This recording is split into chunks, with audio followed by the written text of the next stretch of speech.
ಸಾನ್ವಿಧ್ಯ home cooking ಚಾನಲ್ಗೆ ನಿಮಗೆಲ್ಲ ಸ್ವಾಗತ. ನಾವಿವತ್ತು ಉತ್ತರ ಕರ್ನಾಟಕದ ಸ್ಪೆಷಲ್ ಕೆಂಪು ಚಟ್ನಿ ಅಥವಾ ಮಿಜ್ಜಿಂಡಿ ಹೇಗೆ ಮಾಡೋದಂತ ನೋಡೋಣ ಬನ್ನಿ. ಬ್ಯಾಡಗಿ ಮೆಣಸಿನ್ಕಾಯನ್ನು ಒಂದು ಬಟ್ಲದಷ್ಟು ತೊಗೊಂಡಿದ್ದೀನಿ ನಾನು.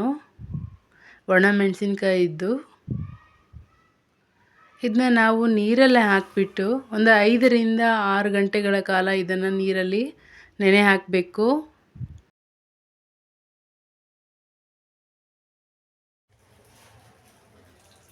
ಒಣ ಮೆಣಸಿನ್ಕಾಯಿಗೆ ನಾನಿಲ್ಲಿ ನೀರು ಹಾಕೋತಾ ಇದ್ದೀನಿ. ಮೆಣಸಿನ್ಕಾಯಿ ತೇಲೋವರೆಗೂ ಅಷ್ಟು ನೀರು ಹಾಕ್ಕೊಂಡ್ರೆ ಸಾಕು.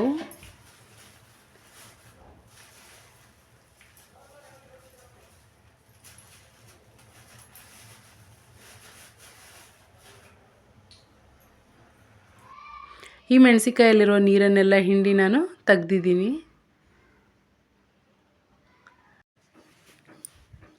ಒಲೆ ಮೇಲೆ ಒಂದು ಫ್ಯಾನ್ ಬಿಸಿಗೆ ಇಟ್ಕೊಂಡು 1 ಸ್ಪೂನಷ್ಟು ಮೆಂತ್ಯ ಕಾಳನ್ನು ನಾನು ಬಿಸಿ ಮಾಡ್ಕೊತಾ ಇದ್ದೀನಿ.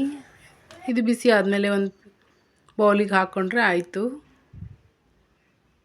ಒಣ ಮೆಣಸಿನ್ಕಾಯನ್ನು ನಾನು ನೀರಲ್ಲಿ ನೆನೆ ಹಾಕಿದ್ವಲ್ಲ ಅದನ್ನು ನಾನು ಈ ಪ್ಯಾನಲ್ಲಿ ಸ್ವಲ್ಪ ಎಣ್ಣೆ ಹಾಕಿಬಿಟ್ಟು ಫ್ರೈ ಮಾಡ್ಕೊತಾ ಇದ್ದೀನಿ.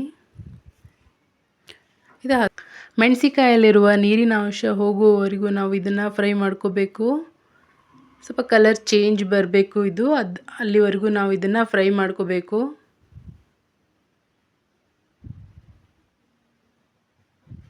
ಮೀಡಿಯಮ್ ಫ್ಲೇಮಲ್ಲಿ ನಾನು ಇದನ್ನೆಲ್ಲ ಫ್ರೈ ಮಾಡ್ಕೊಂಡಿದ್ದೀನಿ.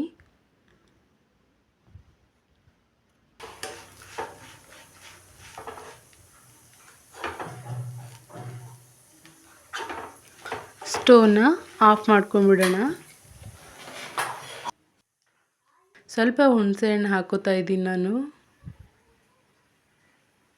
ಮೆಂತೆಕಾಳು, ಕರಿಬೇವು,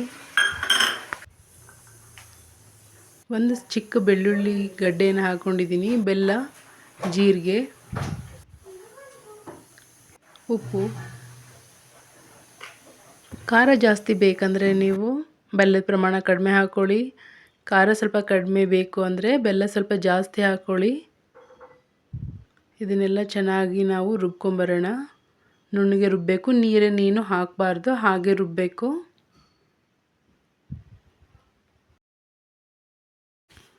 ಒಂದು ವಾರ ನಾವು ಹೊರಗೆ ಇಟ್ಕೊಂಡು ಕಂಟೈನರ್ ಬಾಕ್ಸಲ್ಲಿ ಇಟ್ಕೊಂಡು ಹಾಗೆ ತಿನ್ಬೋದು.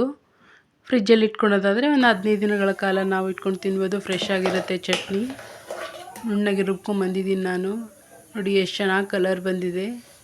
ರೊಟ್ಟಿ, ಚಪಾತಿ, ದೋಸೆಗೆಲ್ಲ ಇದನ್ನ ಸವರಿಬಿಟ್ಟು ತುಪ್ಪ ಹಾಕಿ ಸವರಿ ತಿನ್ಬೋದು.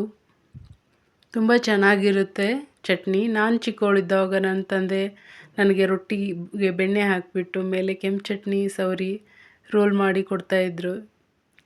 ತುಂಬ ಚೆನ್ನಾಗಿರ್ತಿತ್ತು. ನಾನು ಇವಾಗ ಕೆಂಪು ಚಟ್ನಿ ಮಾಡಿದವಾಗ ನನ್ನ ತಂದೆ ನೆನಪಿಸ್ಕೊತಾ ಇದ್ದೀನಿ. ನೋಡಿ ಹೇಗಿದೆ ನಾನು ಮಾಡಿರುವ ಕೆಂಪು ಚಟ್ನಿ ಅಂತ ನನಗೆ ಲೈಕ್ ಮೂಲಕ ತಿಳಿಸಿ.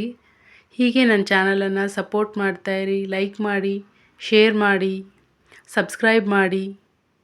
Thank you for watching.